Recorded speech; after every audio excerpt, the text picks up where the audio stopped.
British Prime Minister Keir Starmer and other European leaders have been discussing a coalition but willing to back a Ukraine peace deal as a peacekeeping force. Should Australia send troops as part of that coalition but willing force? Well, the short answer is that no, there's no need for Australia to send troops, but we should continue our support for Ukraine. As Defence Minister, I went out to Amberley Air Base and we saw the first of our vehicles sent off to provide support to Ukraine at the time, or shortly thereafter, the invasion of Ukraine by President Putin. And as we know, everyone wants peace across the world, but in Europe, and we want Putin to retreat from Ukraine and to stop the attacks. And President Zelenskyy is a modern-day hero. He's a war hero and he deserves support. And I thank very much Prime Minister Starmer for his support and for his leadership in Europe. I think one thing that we've seen out of the current debate is an escalation in the minds of many European nations about the threat that is obvious. And the European nations, particularly the bigger nations, can't continue to rely for financial support or military support from the United States. They need to chip in themselves. And I think President Trump's made this clear in his 45th presidency and now newly elected as well. The United States has an incredibly important role to play in the world, but it can't be everywhere at once. And I think it's important for Europe to step up. It seems that that's what's happening at the moment. And Keir Starmer's leadership and the way in which he's been able to bring NATO countries together to provide that support across Europe, I think is important. All of us want to protect our way of life, our freedom of speech, our democracy, and we are friends and always will be with Ukraine. And we want to make sure that as they rebuild, people can re-establish their lives, because many people are living in a war-torn country at the moment without much future at all. And the opportunity is there to stop the war, to bring peace and to bring stability and the rebuild into Ukraine and allow people to get on with their lives. Do you believe it would be in Ukraine's interest for President Zelenskyy to commit to the critical minerals deal with the US? Well, that's an issue for Ukraine, and President Zelenskyy will act in the best interests of his people. But what is obvious is that the world needs to unite behind President Zelenskyy to stand up against a murderous dictator in Vladimir Putin. And Vladimir Putin has no regard for human life. He's demonstrated that with his own people, let alone what he's done against the Ukrainian people. So we stand very strongly behind and with President Zelenskyy, and we've done that proudly from day one, and there will be no deviation from that whatsoever. Do you think President Donald Trump, watching that Friday press conference in the White House, was doing that, was standing behind Zelenskyy and Ukrainians? No, I was disappointed by the scenes out of the White House, and I believe that President Zelenskyy requires the support of European countries, of the United States, and countries like Australia as well. Australia is a well-respected international player. We have a Defence Force, the envy of the world.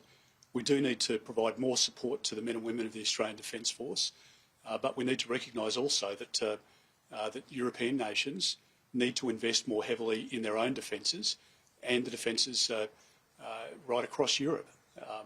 People have got short memories, and it's not that long ago since the Second World War.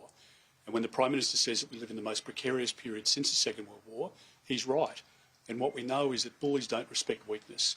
And we are going to stand up with like-minded countries in support of peace in Europe and make sure that Russia can feel the pressure of having to settle a deal quickly so that Ukraine and her people can get on with a normal life as quickly as possible.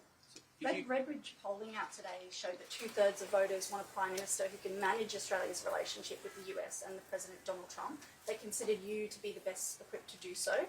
Do you agree with that, and why would you be, particularly in light of what's happened with the Ukraine and the US? Well, I've worked very closely with the Obama administration, with the Trump administration, with the Biden administration, and we have good relationships with a number of people in the 47th presidency in the West Wing, and we can work very closely and effectively with them. My job as Prime Minister of this country would be to stand up for our interests. Our interests are paramount, and that is the approach that I would take. But there's no doubt that we can have a very strong relationship, not just with the United States, and to stand up for our interests, but we also have a very strong relationship with other key allies as well. with India, with Japan, with Canada, with New Zealand, with the United Kingdom, and many others. And I think the world now, more than ever, needs like-minded countries to come together, and you do need strong leadership. And unfortunately, the Prime Minister, as he's demonstrated with the complete capitulation with the presence of the China warships in our region, he doesn't know what to do. And the problem for our Prime Minister is that he's completely out of his depth and weak, and Australians understand it, they sense it, and they know that, frankly, our Prime Minister's scared at the moment. He doesn't know what to do. Do you still trust America as a reliable ally? Yes, of course I do. The United States has been an incredibly important ally for us. They came to our aid in the Second World War, or the future of our country. We'd be living in a very different country today if it wasn't for the United States and the United Kingdom, and that's why those historical relationships are important. The ANZUS alliance is incredibly important, and Australia stood shoulder to shoulder in battles with the United States over the last 100 years. And whatever happens into the future, Australia's interests are best served by a strong relationship with the United States and the United Kingdom, with our other Five Eyes partners and with our other allies, including Japan and India. And I want to make sure that my experience as Home Affairs Minister and as Defence Minister can come to the fore as Prime Minister of this country, so that we can make sure we have decisions. Sometimes they're tough decisions, but decisions that will be in our country's best interest. And sometimes that means standing up to your friends and to those traditional allies, because our views have diverged. And in relation to Ukraine, the Australian view at the moment is different to the United States.